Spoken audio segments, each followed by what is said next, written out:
इस्लामाबाद रावलपिंडी के मुख्तलिफ इलाकों में मूसलाधार बारिश के बाद रेन इमरजेंसी नाफिज कर दी गई। MD वासा के मुताबिक जुड़वा शहरों में मजमूई तौर पर 80 मिलीमीटर से ज़ायद बारिश रिकॉर्ड की गई। तर्जुमान वासा का कहना है कि सैदपुर के मुकाम पर 90, शमसाबाद 80 और कटारिया में 55 मिलीमीटर बारिश रिकॉर्ड की गई। इसके अलावा गोलड़ा में 30, बोकड़ा 32, PMD में 55 मिलीमीटर बारिश रिकॉर्ड हुई। तर्जुमान के मुताबिक महकमा मौसमियात की पेशगोई के पर वासा हाई अलर्ट है और रेन इमरजेंसी नाफिज कर दी गई। अमला और हैवी मशीनरी नशेबी इलाकों में तैनात है। नाला नई और शहर भर के नालों की मुसलसल मॉनिटरिंग की जा रही है। महकमा मौसमियात के मुताबिक आज इस्लामाबाद, पंजाब, खैबर पख्तूनख्वा, कश्मीर, गिलगित बल्तिस्तान में कहीं कहीं मूसलाधार बारिश का इम्कान है।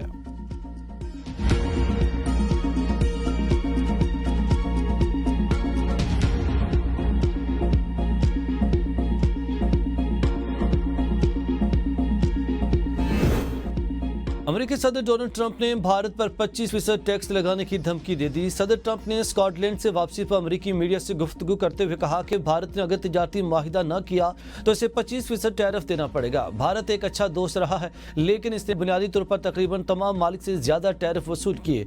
सदर ट्रंप का कहना था कि अभी तक अमेरिका और भारत के दरमियान तिजारती माहिदा तय नहीं पाया। अमेरिकी सदर ने अप्रैल में भारतीय मसनूआत पर 26% टैरिफ के नफाज का ऐलान किया था, जिस पर अमल दरामद जुलाई तक के लिए मुलतवी कर दिया गया था।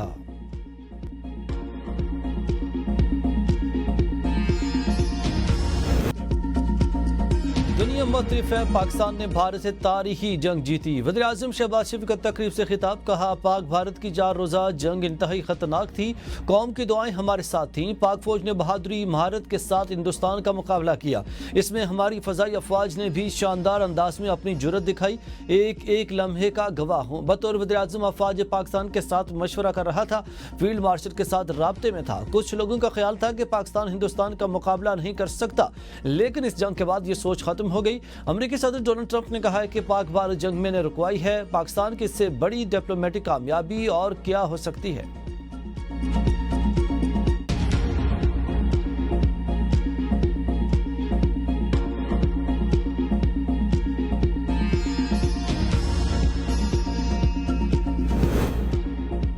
फ्रांस के बाद बरतानिया भी मजलूम फ़लस्तीनियों की आवाज़ बन गया। बरतानिया का फ़लस्तीनी रियासत को मशरूत तौर पर तस्लीम करने का ऐलान। बरतानवी वज़ीर आज़म केर स्टार्मर का कहना है कि इसराइल ने गजा पर मज़ालिम बंद न किए तो बरतानिया सितंबर में फ़लस्तीनी रियासत को तस्लीम कर लेगा। इसराइल को गजा में जंग बंदी 2 रियासती हल की ज़मानत देना होगी।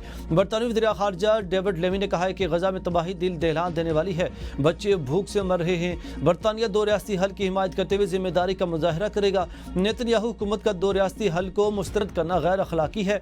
इसराइल गजा में खौफनाक सूरत हाल खत्म करने के लिए इकदाम करे। इसराइल अपनी फौजी मुहिम खत्म करे, अमन की बुनियाद पर कार्रवाइयों का अज़्म करे।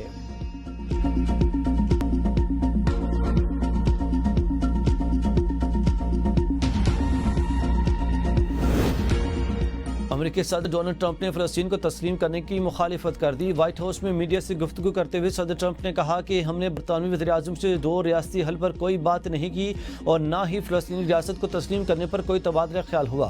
फ़लस्तीनी रियासत को तस्लीम करना दरअसल हमास को इनाम देने जैसा है और मैं समझता हूँ कि हमास को किसी किस्म का रिलीफ नहीं मिलना चाहिए। मज़ीद कहा कि जो भी अक्ल रखता है वो गजा की तबाही को साफ देख सकता है। ऐसे में किसी शिद्दत पसंद गिरोह को सियासी फ़ायदा देना गैर जिम्मेदाराना होगा।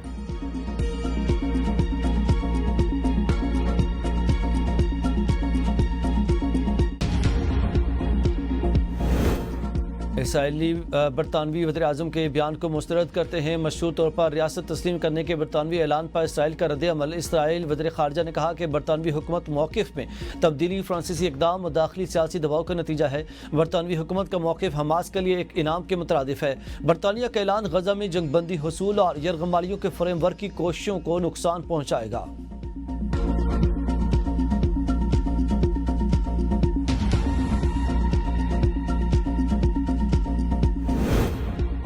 इसराइल को तस्लीम करने का कोई मंसूबा नहीं। फ़लस्तीनी रियासत को अक़वाम मुत्तहिदा की मुकम्मल रुकनियत दी जाए। नायब वज़ीर आज़म सागदार की न्यूयॉर्क में प्रेस कॉन्फ्रेंस में कहा, गजा में मुस्तकिल जंगबंदी, खुराक की फराहमी, जंगी जराइम पर करार वाक़ई सज़ा और इंसानियत के खिलाफ जराइम का सिलसिला बंद कराया जाए। पाकिस्तान फ़लस्तीन के हक़ खुद इरादियत की हिमायत जारी रखेगा। पाकिस्तान फ्रांस के फ़लस्तीनी रियासत को तस्लीम करने के फैसले का खैर मकदम करता है। भारत ने हमारा पानी रोका या इसका रुख मोड़ा तो इसे ऐलान जंग तस्वर किया जाएगा।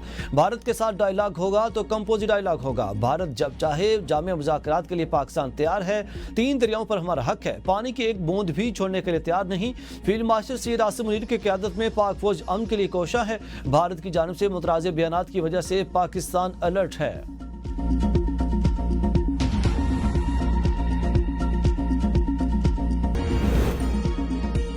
मियां अजहर अहमद चट्ठा और अहमद खान बच्चर की खाली नशिस्तों पर ज़िमनी इलेक्शन 18 सितंबर को होंगे। इलेक्शन कमीशन ने 3 हलकों में ज़िमनी इंतखाबात के लिए शेड्यूल जारी कर दिया। 4 अगस्त से 6 अगस्त तक कागजात नामजदगी जमा किए जाएंगी। 25 अगस्त तक उम्मीदवार अपने कागजात नामजदगी वापस ले सकेंगे। 26 अगस्त को उम्मीदवारों को निशानात अलॉट किए जाएंगे। NA 129 की सीट रुकन कौमी असम्बली मियां अजहर की वफात के बाद खाली हुई है। NA 66 और PP 87 की नशिस्तें अरकान के नाअहल होने की वजह से खाली करार दी गई। PTI को एक और सियासी झटका, अब्दुल लतीफ चित्राली नाअहल करार। इलेक्शन कमीशन ने नोटिफिकेशन जारी कर दिया। इलेक्शन कमीशन ने NA 1 चित्राल की नशिस्त खाली करार दे दी। अब्दुल लतीफ चित्राली को इंसदाद दहशतगर्दी अदालत इस्लामाबाद से 10 साल कैद की सजा सुनाई थी। चीन में 1100 इलेक्ट्रिक बसें तैयार की जा रही हैं। वज़ीर आला पंजाब मरियम नवाज ने अपने एक ट्वीट में ऐलान किया कि 240 इलेक्ट्रिक बसों का पहला बेड़ा 22 अगस्त को पाकिस्तान पहुंचेगा। इन बसों को सूबे के इन छोटे अदला में रवाना किया जाएगा जहां माजी में कभी कोई बाकायदा पब्लिक ट्रांसपोर्ट मौजूद नहीं थी। चीन में तैयार की जा रही हैं ये बसें मुकम्मल तौर पर एयर कंडीशन होंगी। हर बस में CCTV कैमरे नस्ब होंगे, जबकि व्हील चेयर सार्फिन के लिए खुसूसी बेल्ट इन रैम्प की सहूलत भी दी जाएगी। वज़ीर आला का कहना है कि किराया सिर्फ 20 रुपये रखा गया है ताकि हर शहरी इस जदीद, आरामदेह और सस्ती सवारी से फायदा उठा सके। अवाम चीनी ढूंढती रही, सियासतदान इल्जामात में उलझ गए। पब्लिक अकाउंट कमेटी ने शुगर मिल्स मालिकान और चीनी बरामद करने वालों के नाम मांग लिए। हुकूमत का शुगर मिल्स मालिकान के नाम देने से गुरेज। इजलास के दौरान आमिर डोगर और हुकूमती अरकान के दरमियान झड़प, सख्त जुमलों का तबादला। आमिर डोगर ने कहा सबसे ज्यादा शुगर मिले आसिफ जरदारी की हैं, दूसरे नंबर पर जहांगीर तरीन, तीसरे नंबर पर शरीफ फैमिली की शुगर मिले हैं। सेनेटर फानुल्लाह ने कहा कि आमिर डोगर ने पूरी बात नहीं की। उन्होंने ये नहीं बताया कि इनकी पार्टी किसके पैसे से बनी, किसके पैसे से चली। शाजिया मरी ने कहा इस फोरम का माहौल मलिक आमिर डोगर ने ही खराब किया है, उन्होंने नाम लिए, अब साबित करें। सेनेटर बिलाल मंदखेल ने कहा कि मलिक आमिर डोगर अपने अल्फाज वापस लें, नाम आने से पहले आपने नाम ले लिए, अब पर्सनल हो गए। जिस पर मलिक आमिर डोगर ने कहा मैंने सच बोला है, हकाइक से सब आगाह हैं।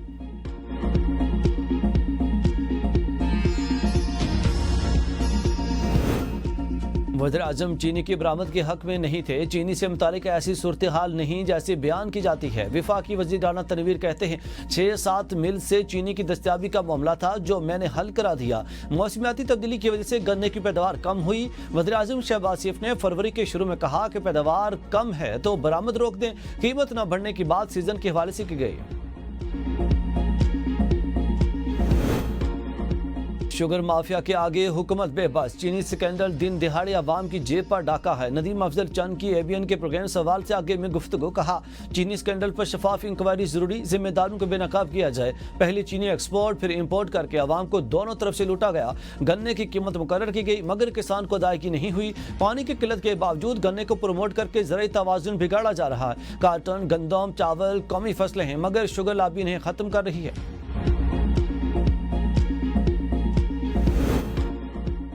गवर्नर राज लगाना है तो लगा दें, जमहूरी तरीके से किसी की इतनी औकात नहीं कि हमारी हुकूमत गिरा सके। वज़ीर आला खैबर पख्तूनख्वा अलीमीन गंडापुर की मीडिया से गुफ्तगू, कहा 5 अगस्त को पूरे मुल्क में निकलेंगे। मेरा ओहदा बानी पीटे की अमानत है। हम मुल्क में कानून की बालादस्ती चाहते हैं। मेरे खिलाफ बेबुनियाद केस बनाए गए, इन केसेस के जरिए कंट्रोल करने की कोशिश हो रही है। हम किसी से ब्लैकमेल होने वाले नहीं, अदालतों में पेश हो रहे हैं, घबराने वाले नहीं। 5 अगस्त से बानी पीटाई की रिहाई के लिए तहरीक शुरू कर रहे हैं। हम जब भी एहतजाज की कॉल देते हैं तो ये गिरफ्तारियां शुरू कर देते हैं। वज़ीर आला KP का 5 अगस्त को सबसे बड़ी रैली निकालने का ऐलान।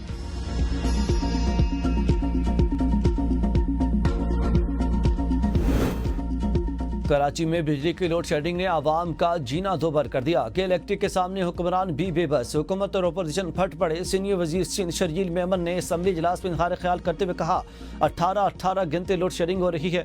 50 डिग्री सेंटीग्रेड की गर्मी में बिजली नहीं होती। नेपरा कह रही है कराची के शहरियों से 50 अरब रुपए वसूल किए जाएं। बिजली चोरी की शिकायत अपनी नाअहली छुपाने के लिए है। अपोजिशन रहनुमा अली खुर्शीदी ने कहा अवाम बिजली के अजाब में मुब्तला। कराची से कश्मीर तक शदीद परेशानी है। सिंध असम्बली में 10 में से 7 शहरी बिजली के मसले पर सवाल करते हैं। हर जमात बोल चुकी मगर कोई फायदा नहीं। हमें अब रेजोल्यूशन से आगे बढ़ना होगा। असल जरूरत अमली हल की है, ये हमारी नहीं अवाम की आवाज है। हम सबको मिल बैठ कर इज्तिमाई आवाज बनना होगा।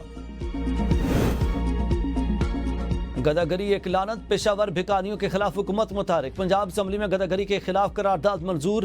करारदाद हुकूमती रुकन अमजद अली जावेद ने पेश की। करारदाद के मुताबिक चौराहों, बाजारों, इबादत गाहों पर पेशावर भिखारी न सिर्फ अवाम के लिए परेशानी का बायस बल्कि माशरती अकदार खतरा बनता जा रहे हैं।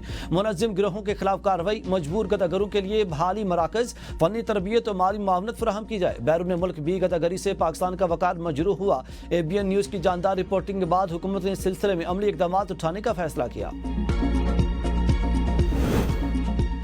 तोशाखाना 2 केस की समाअत 2 अगस्त तक मुलतवी। केस में मजमूई तौर पर 10 गवाहान के बयानात कलम बंद। केस की समाअत स्पेशल जज सेंटर शाहरुख अर्जुमत ने अडियाला जेल में की। बानी PTI और बुशा बीबी को कमरा अदालत में पेश किया गया। बानी PTI के वकील ने गवाह दफ्तर खारजा पर जिरा मुकम्मल कर ली। FIA प्रोसिक्यूटर की जानिब से आइंदा समाअत पर मजीद 3 गवाह पेश करने की इजाजत ले ली। अदालत ने आइंदा समाअत पर 2 वादा माफ गवाहों और मजिस्ट्रेट का बयान रिकॉर्ड कराने की इजाजत दे दी।